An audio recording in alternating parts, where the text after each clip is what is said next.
फवाद चौधरी मुल्क को जदीद टेक्नोलॉजी की तरफ ला रहे हैं। कमरी कैलेंडर के बाद अब मोबाइल फोन से तमाम अदायगियों का निज़ाम आएगा।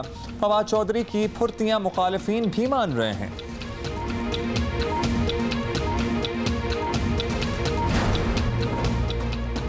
मॉडल कोर्ट के बाद ई कोर्ट सिस्टम शुरू। अदालती निज़ाम को जदीद बनाने की तरफ इनकलाबी कदम है। सस्ता और जल्द इंसाफ मिलेगा, सराहा जाना चाहिए। नए सूबे बनाने के मामले पर पहले काफ लीग नाराज थी, अब MQM भी हुकूमत से सख्त इख्तिलाफ कर रही है। बात ज्यादा बिगड़ी तो हुकूमत के लिए नई मुश्किल खड़ी हो सकती है।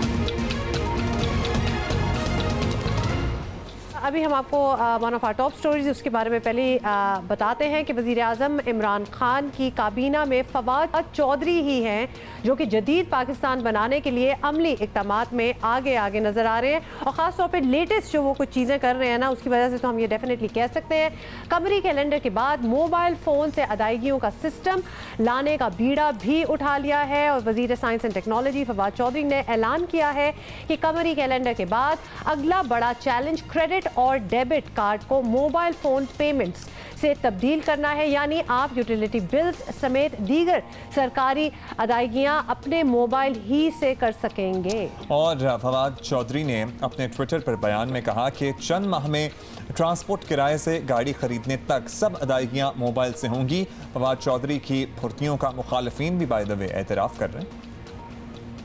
साइंस एंड टेक्नोलॉजी आपको अहम डिपार्टमेंट नहीं लगता? वो तो अहम डिपार्टमेंट है। और नहीं बिल्कुल नहीं, बातें अच्छी कर रहा है जब से साइंस एंड टेक्नोलॉजी में गया है। मैं बिल्कुल उसकी जो बातें करता है मैं उसकी तायद करता हूँ, तो ये अच्छी है। यहाँ उसमें साइंस एंड टेक्नोलॉजी में भी जो है सर, इसको आप लहरें गिरने पे भी लगा देंगे, उसमें भी कोई काम निकाल लेगा जो है। वैसे इनका भी अपना ही स्टाइल है, जिस तरह इन्होंने कहा ना बातें अच्छी कर रहा है, वैसे बातें अच्छी कर रहे हैं इस मिनिस्ट्री में आके। फवाद चौधरी साहब जो है ना वो जो थी खासी वो कम हो गई है और he seems really focused on his work. हाँ, but also to tell you कि ये पेमेंट्स लोग सोच रहे होंगे भाई फ़ोन से मोबाइल से तो हम अभी भी पेमेंट्स कर लेते हैं, हमारे पास अपने बैंकों की ऐप्स होती है, but this is a little different. छोटा सा एग्जाम्पल, अगर आप दुबई गए हुए हैं तो आप पार्किंग स्पॉट में जब अपनी गाड़ी पार्क करते हैं तो वहाँ भी आपको ऑब्वियसली कुछ पैसे देने होते हैं। पहले तो एक वो नंबर होता था, एक कार्ड निकलता था पेपर, वो चिट पे वो रखा जाता था, लेकिन अब आप अपने मोबाइल ऐप पे थ्रू SMS वो पार्किंग की जो स्पॉट की आपको पेमेंट करनी होती है वो भी कर सकते हैं। तो वो सारा सिस्टम जो है everything on your smartphone. Hopefully soon. Fawad Chaudhry ने गुज़श्ता रोज चांद देखने से मुताल्लिक वेबसाइट का इफ्तिताह किया और बताया था कि आइंदा 5 साल के लिए कमरी कैलेंडर मंजूरी के लिए इस्लामी नजरियाती काउंसिल को भिजवा दिया है। फवाद चौधरी को कमरी कैलेंडर लाने और रुयत हिलाल कमेटी से मुताल्लिक बयानबाजी पर शदीद तनकीद का भी सामना है, लेकिन वफाकी वजीर एक के बाद एक कदम उठा रहे हैं। अच्छा जी, इस पे अभी बात कर रहे हैं, अभी हमें ब्रेक लेनी है।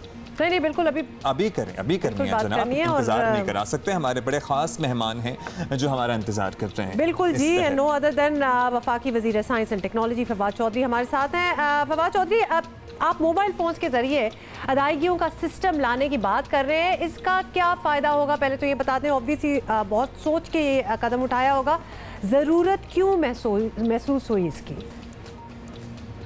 देखिए, जो सबसे अहम बात है ना वो ये है कि आप टेक्नोलॉजी में अगर तरक्की चाहते हैं तो आपको अदायगियाँ जो हैं वो आसान करनी पड़ेंगी। वो क्यों आसान करना पड़ेंगी?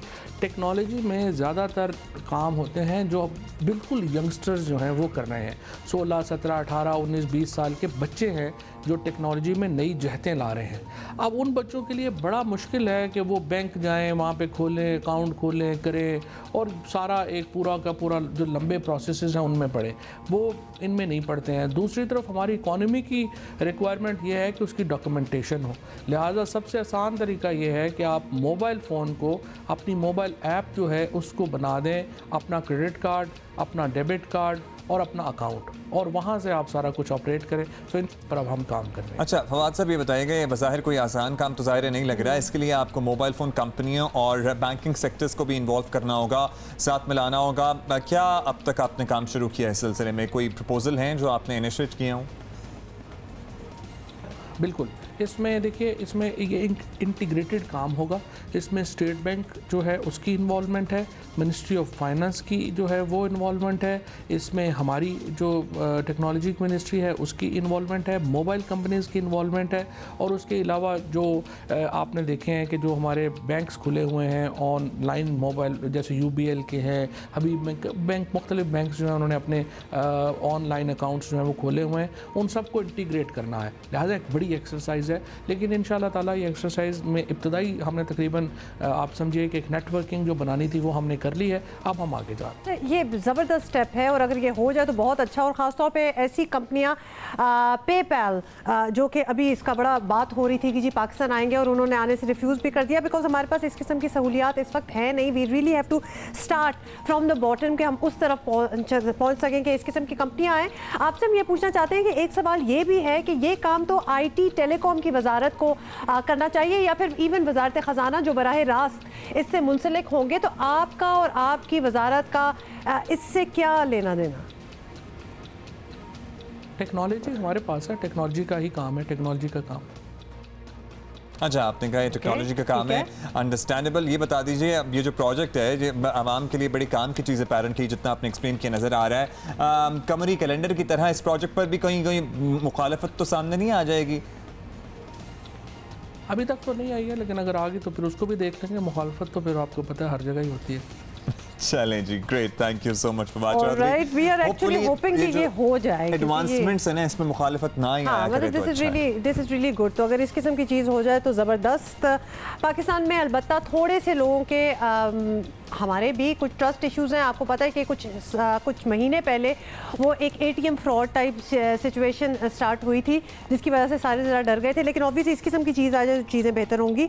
एक बड़ी इंपॉर्टेंट और अहम डेवलपमेंट अभी हमने आज के प्रोग्राम में फवाद चौधरी साहब से भी बात की, तो वो भी बड़ी एडवांसमेंट्स की बात कर रहे हैं, और ये भी एक एडवांसमेंट की ही बात है कि सुप्रीम कोर्ट में E-कोर्ट सिस्टम आ गया है।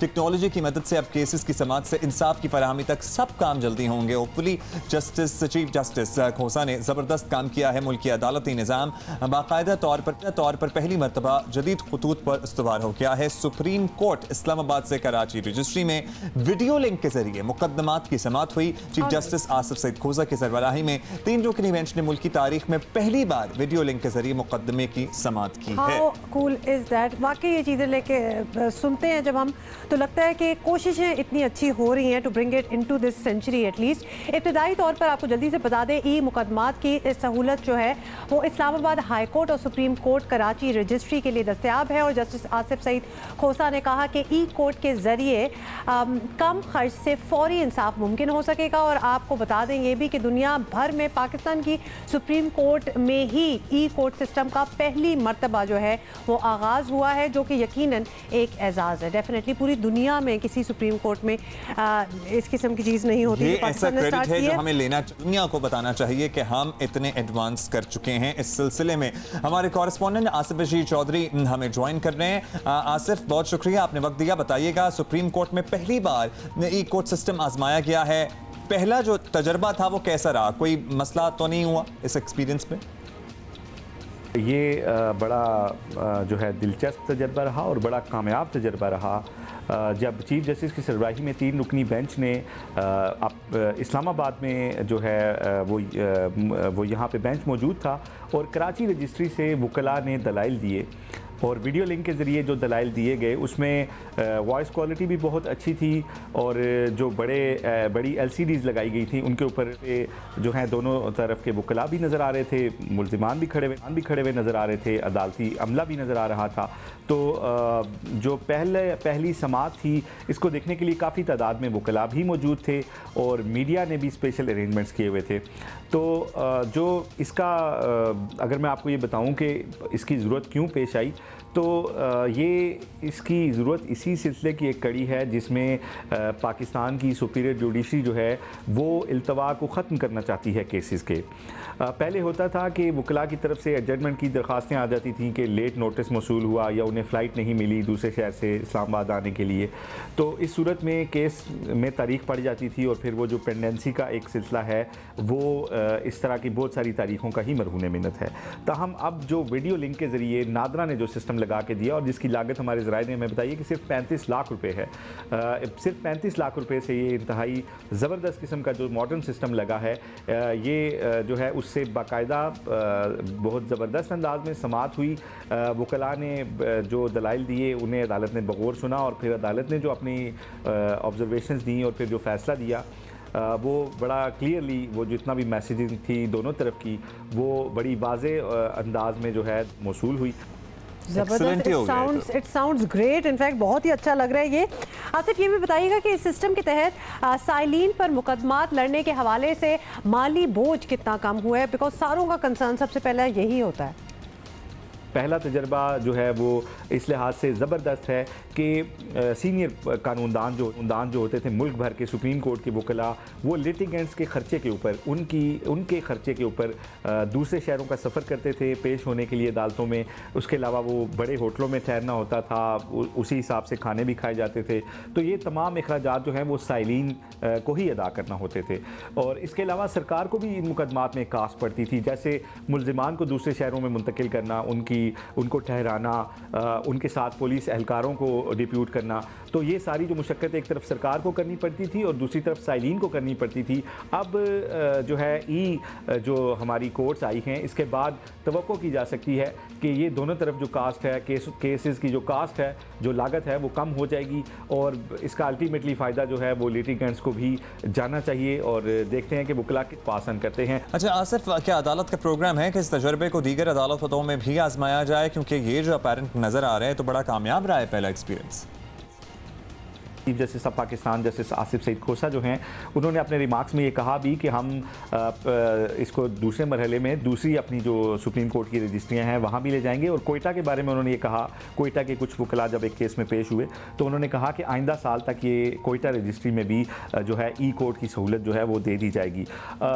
ये बताना आपको अहम समझता हूँ कि जब भी वकला और मुलजिमान जिस तरह पेश हुए थे इन इब्तदाई केसेस में भी, तो वहाँ पर जो सुप्रीम कोर्ट ऑफ पाकिस्तान का अदालती अमला मौजूद होता है, वो शनाख्ती कार्ड के ज़रिए जो है तस्दीक करता है कि मुतलका वकला और मुतलका मुकदमे के जो मुलजिमान और जो भी फरीकैन हैं वो कोर्ट के अंदर मौजूद हैं या नहीं।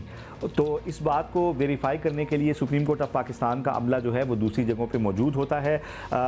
हमारी जो बात सीनियर कानूनदानों से बातचीत हुई है उसमें उनका ये कहना था कि पहले मरहले में सुपीरियर जुडिशरी में इस तजर्बे को आजमाया जा रहा है, लेकिन पाकिस्तान के आला जुडिशरी के जो जजेस हैं उनका ये मानना है कि ट्रायल कोर्ट में भी बाज़ मामलात में इस वीडियो लिंक के ज़रिए रिकॉर्डिंग, जो वीडियो लिंक के ज़रिए जो हेयरिंग होती है, इसको ट्रायल कोर्ट के ऊपर भी ले जाया जाएगा, लेकिन उसमें अभी खासा वक्त है। अभी इब्तदाई तौर पर सुपीरियर जुडिशरी इसको आजमाएगी और कामयाब तजर्बात के बाद इसको जो है मातहत अदलिया तक भी। आसिफ, आपकी जिन लोगों से बात हुई है वो तो आपने बता दिया, बहुत शुक्रिया। आसिफ रशीद चौधरी हमारे कॉरेस्पॉन्डेंट हमें अपडेट कर रहे थे इस्लामाबाद से। लेकिन इसी पे हम भी ज़रा मौक़िफ़ लेने की कोशिश करते हैं। सुप्रीम कोर्ट बार के साबिक़ सदर कामरान मुर्तज़ा साहब ने हमें ज्वाइन किया। अच्छा जी, बहुत बहुत शुक्रिया हमें ज्वाइन करने का कामरान मुर्तज़ा साहब। सुप्रीम कोर्ट में ई कोर्ट सिस्टम के तहत कराची रजिस्ट्री से बराह रास्त मुकदमात की जो एक समाअत हुई है, बहुत बड़ी बात है। ये निज़ाम लाने का मकसद है जल्द अज जल्द केसेस निपटाना, सफरी अखराजात और वक्त बचाना है। आपसे हम ये पूछना चाहते हैं कि क्या वकला बरादरी को इससे कितनी सहूलत मिलेगी और क्या वो खुश हैं इससे? अदालती निज़ाम के हवाले से एक जिद्दत पैदा की गई है इस मौजूदा चीफ जस्टिस साहब के दौर में, और मेरा ख्याल है कि ये न सिर्फ मामले को जो है ना वो जल्दी निपटाएगी, मामलात को जल्दी निपटाएगी, बल्कि इसके साथ साथ जो है ना वो अखराजात में कमी का बायस बनेगी। और जो गैर ज़रूरी तौर पे एडजमेंट्स होती थी, वकील साहब यहाँ पे बिज़ी हैं, वकील साहब वहाँ पे बिज़ी हैं, अदालत के पास कभी वक्त नहीं है, तो उससे जो है ना वो अवॉइड करेंगे। ये देखिए, ये कॉन्सेप्ट नया नहीं है दुनिया में। हमारे हमसाए में ई कोर्ट्स का, इंडिया में जो है ना ई कोर्ट्स का निज़ाम जो है ना कई सालों से मौजूद है। सिंगापुर में तो इस हद तक है कि वकील अपने दफ्तर में बैठ के केस आर्ग्यू करता है। तो ई फाइलिंग से जो है ना वो लिमिटेशन के हवाले से जो है ना मामलात बचेंगे। बाज़ औक़ात ये होता है कि दूसरे दिन जो है ना वो टाइम बार्ड हो रहा होता है और हम जो है ना केस बना के और इस इंतज़ार में बैठे हैं कि अब कब कोर्ट खुलेगी और कब फाइल करना है, और उसमें जो है ना वो लिमिटेशन इन्वॉल्व हो जाती है। और इसी तरह से फिर उसके बाद जो है ना वो जो मामला जो है ना हमारे जैसे हम सुप्रीम कोर्ट जाते हैं, इस्लामाबाद रजिस्ट्री में जाके केसेस आर्गू करते हैं, या बेंचेस जो है ना बाज़ औक़ात कोयटा कई अरसा दराज तक नहीं आते, तो वो ये सारी चीज़ों से जो है ना वो आपको सहूलत हो जाएगी। आप बैठे हैं सुप्रीम कोर्ट रजिस्ट्री में कोयटा में, आपका टाइम फिक्स है, आप इस्लामाबाद जजेस इस्लामाबाद में बैठे हैं, और वो इस तरह से जो है ना वीडियो लिंक पे बात। वंडरफुल, आप भी सहूलत की बात कर रहे हैं। कामरान साहब, अभी तक ये निज़ाम ज़ाहिर superior judiciary supreme court Karachi registry तक महदूद है। आपके ख्याल में इसे कितनी जल्दी दीगर रजिस्ट्रीज़ में या फिर इवन लो लेवल कोर्ट्स पर भी लाया जा सकता है? साइल और वकला दोनों ही मुस्तफ़ीद हो सकेंगे? दो रजिस्ट्रियों में ये बहुत बड़ा मसला है, कोयटा और कराची। कोयटा तो फिर ये है कि जजेस आते भी कम हैं, कराची के लोग, कराची के जजेस ज़्यादा हैं, तो और हमारा डिस्टेंस भी ज़्यादा है उसमें इस्लामाबाद से। लाहौर वाले तो 3 घंटे में, 3.5 घंटे में पहुंच जाते हैं, पेशावर वाले जो है वो 2 घंटे में जो है ना इस्लामाबाद पहुंच जाते हैं, तो उनके लिए जो है ना वो इतना बड़ा इशू नहीं था। 2 जगह पे जो है ना ये मामला बहुत तेज़ी से जारी था, कोयटा रजिस्ट्री से और कराची रजिस्ट्री से। और कोयटा रजिस्ट्री जो है वो प्रेफरेंस इन्होंने कोयटा रजिस्ट्री को देना था, मगर यहाँ पे कोई फॉल्ट है और कोई साथ कुछ सिक्योरिटी के मसाइल जो है ना वो इस हवाले से दरपेश हैं, तो इसलिए डिले हो गया। मेरा ख्याल है कि ईद के बाद शायद ये भी शुरू हो जाएगा कोयटा रजिस्ट्री का, फिर आहिस्ता आहिस्ता जो है ना उसके बाद लाहौर और उसके बाद भी जाएंगे।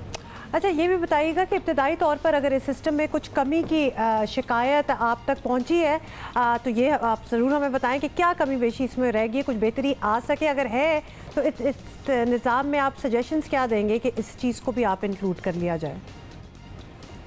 देखिए, इब्तदाई तौर पे जो भी आप कोई नया काम शुरू करेंगे, उसमें अगर फ़र्ज़ कर लीजिए कोई टेक्निकल मसाइल नहीं भी आते, तो मगर बाज़ औक़ात वकील उस पर बात करते हुए झिझकता है, उसको जो है ना वो कॉन्फिडेंस जो है ना उस हवाले से चाहिए होता है, तो वो अल्टीमेटली जो है ना वो कुछ महीने में आ जाता है। इसी तरह से जजेस को भी शायद मुश्किलात पेश आएंगी। फिर हमारे यहाँ जो है ना वो लिंक जो है ना वो ड्रॉप हो जाते हैं बाज़ औक़ात, इस हवाले से कोई मुश्किलात हैं। दुनिया में ये कॉन्सेप्ट नहीं है, दुनिया में आपका जो है ना इवन मोबाइल भी जो है ना उसमें कोई आवाज़ का प्रॉब्लम नहीं आता, शीशे की तरह आवाज़ होती है, मगर यहाँ पे पाकिस्तान में ये मसाइल गो के मौजूद है, मगर अल्टीमेटली मेरा ख्याल है कि उसको 2, 4, 6 महीने में इसको इस पर क्या है। बड़ी अच्छी आपने बात की है कामरान मुर्तज़ा साहब के। ये टीदिंग प्रॉब्लम्स ही हैं शुरू में, ऑब्वियसली लिंक डाउन हो जाना, आवाज़ें सही तरह ना आना, छोटी सी प्रॉब्लम्स हैं, ये डेफिनेटली रिजॉल्व किए जा सकते हैं। And people will get used to them as well. Technology और इंटरनेट की स्पीड जहां तक पहुंच गई है, कोई बहुत ही माइनर इश्यूज हैं एज़ वेल। तो जल्दी से आपको बताएं कि नए सूबों के मामले पर तहरीक इंसाफ हुकूमत अपने एक और इत्तेहादी को नाराज कर रही है। पंजाब में काफ लीग जनूबी पंजाब और बहावलपुर को अलग अलग सूबा बनाने की जो है उसके हामी है, लेकिन हुकूमत को ये मंजूर नहीं। सिंध में MQM पाकिस्तान नए सूबे का मुतलबा कर रही है। वज़ीर आज़म साफ कह रहे हैं कि इसकी कोई ज़रूरत नहीं। MQM पाकिस्तान के कन्वीनर डॉक्टर खालिद मकबूल सिद्दीकी का कहना है कि पंजाब, खैबर पख्तूनख्वा और बलोचिस्तान में नए सूबे इशू नहीं, तो सिंध में क्यों?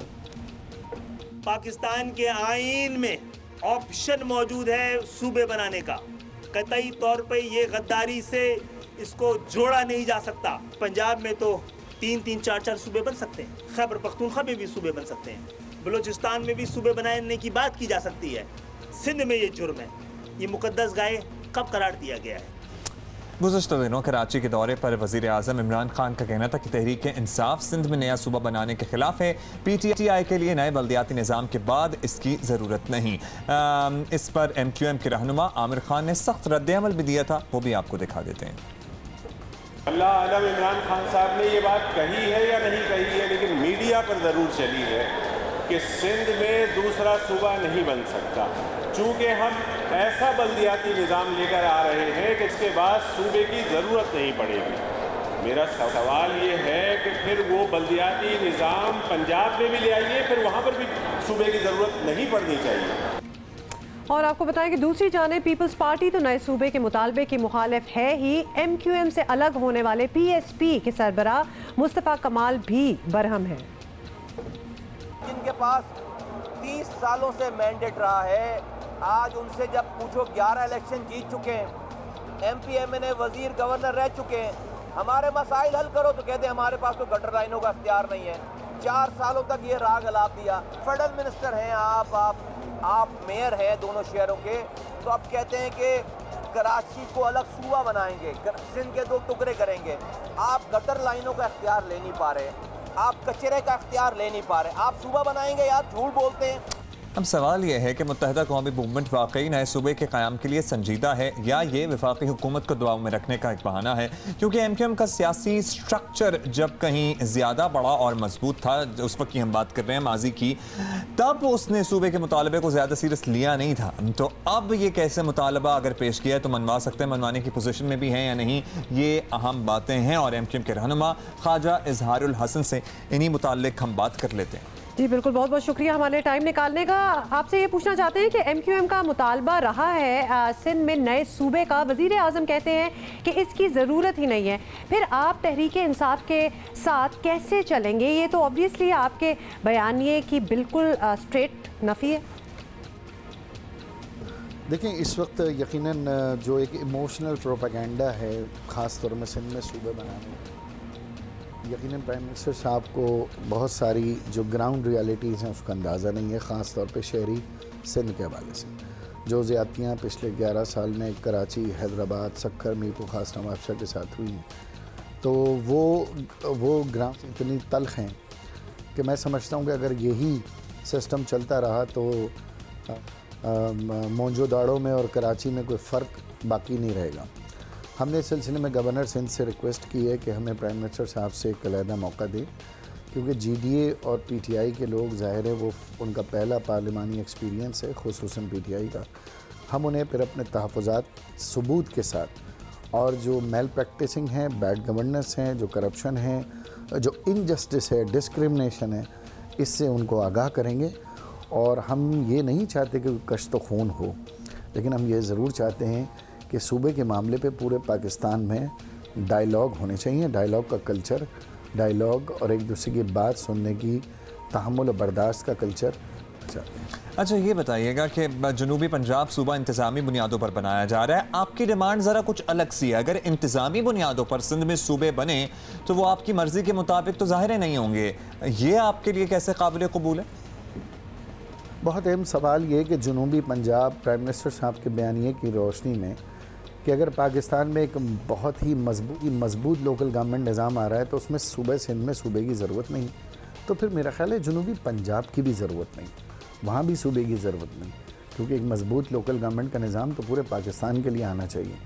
लेकिन सवाल ये पैदा होता है कि ये निज़ाम सिंध में एक अक्सरियत जो कि पीपल्स पार्टी की देगी सिंध से वो कैसे मंजूर करेगी।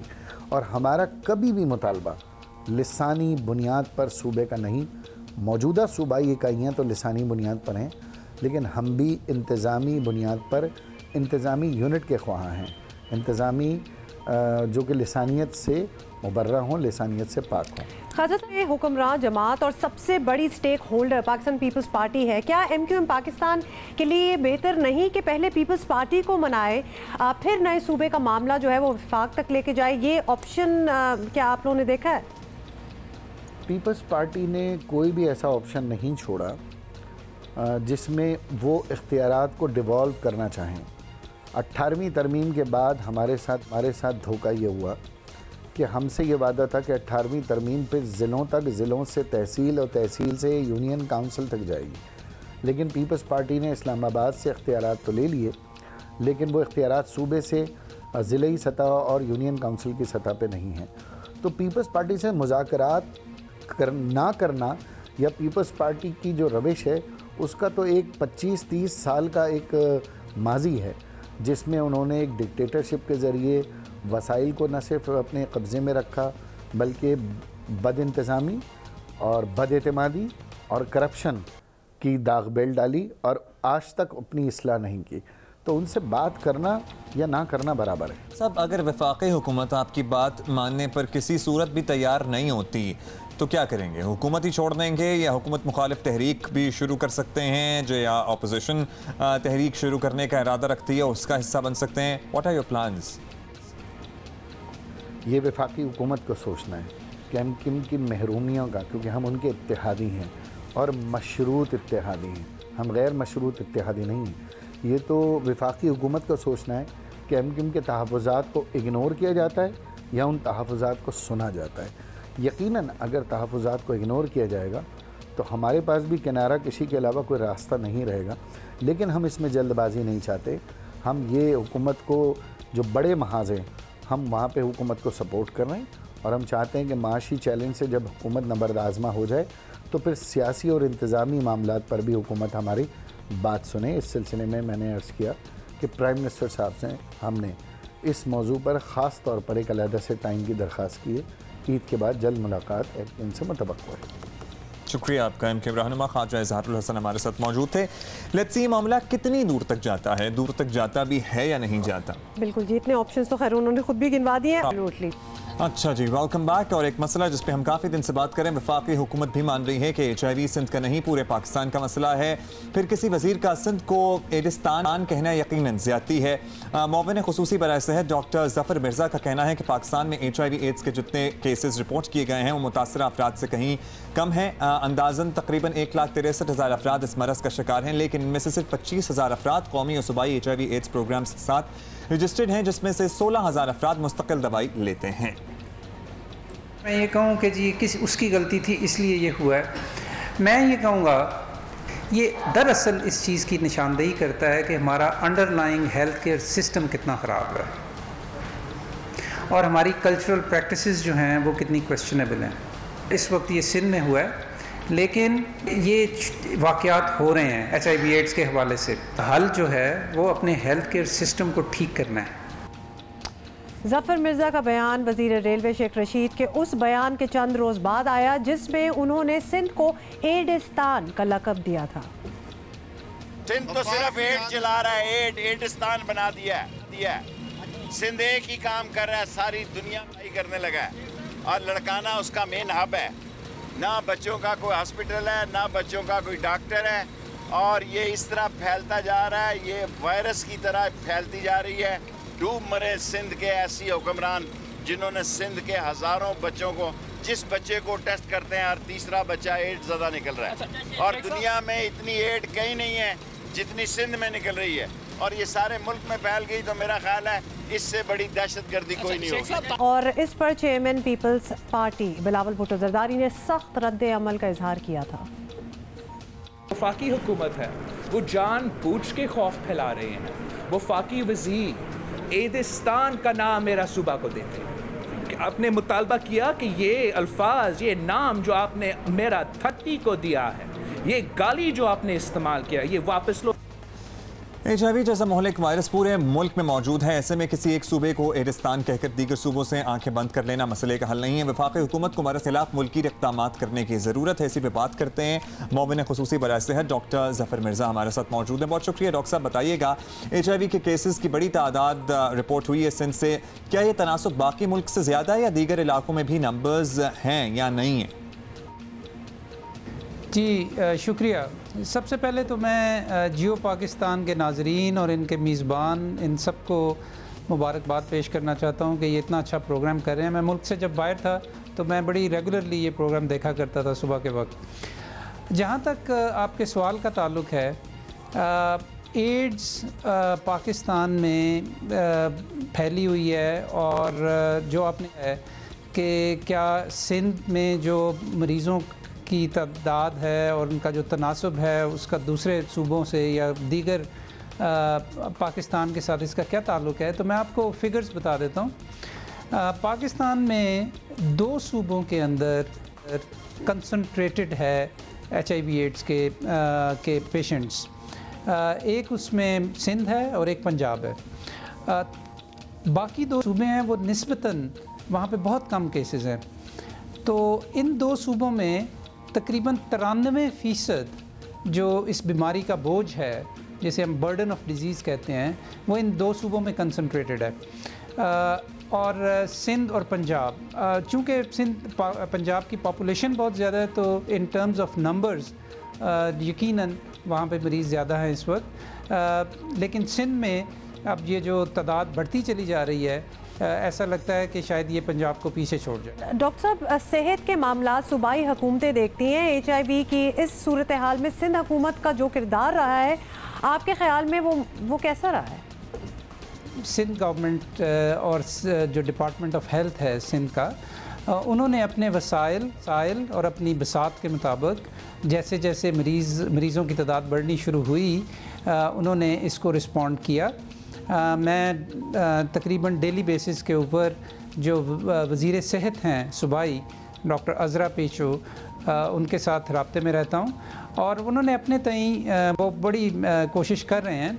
लेकिन जब मैं 23 मई को वहाँ पे गया और डॉक्टर अज़रा के साथ मैंने सारे सेंटर्स का दौरा किया, मरीज़ बात की, उनके माँ बाप से बात की, तो मुझे ये एहसास हुआ कि इसमें कुछ मज़ीद गुंजाइश है कि जिसमें हम इस आउटब्रेक को प्रॉपरली तहकीक कर सकें इसके ऊपर। तो उसके लिए फिर फौरी तौर पे और सूबाई वज़ीर सेहत को एतमाद में लेते हुए मैंने फिर एक बैनुल-अक़वामी टीम को कॉल किया, उसे हम रैपिड रिस्पांस टीम कहते हैं। ये आलमी अदारा सेहत और CDC जो अमेरिका में है, इनके माहिरीन पर मुश्तमिल एक जमात है जो कि अब कल परसों आ रही है और ये प्रॉपरली हमें इसको इन्वेस्टिगेट करके ये बता सकेंगे कि असल वजूहात क्या हैं कि अचानक इस इलाके में, लाड़काना के इलाके में HIV एड्स के पेशेंट्स की तादाद एकदम से जो बढ़नी शुरू। अच्छा डॉक्टर साहब, HIV के केसेस की बुनियाद पर आपकी काबीना के एक वज़ीर सिंध को एडिस्तान कह रहे हैं, बहुत ही गैर मुनासिब बात नहीं है? देखें जी, अपनी अपनी राय है। मैं आपको अपनी राय बता देता हूँ। मैं किसी की राय पे इजहार ख्याल नहीं करना चाहता।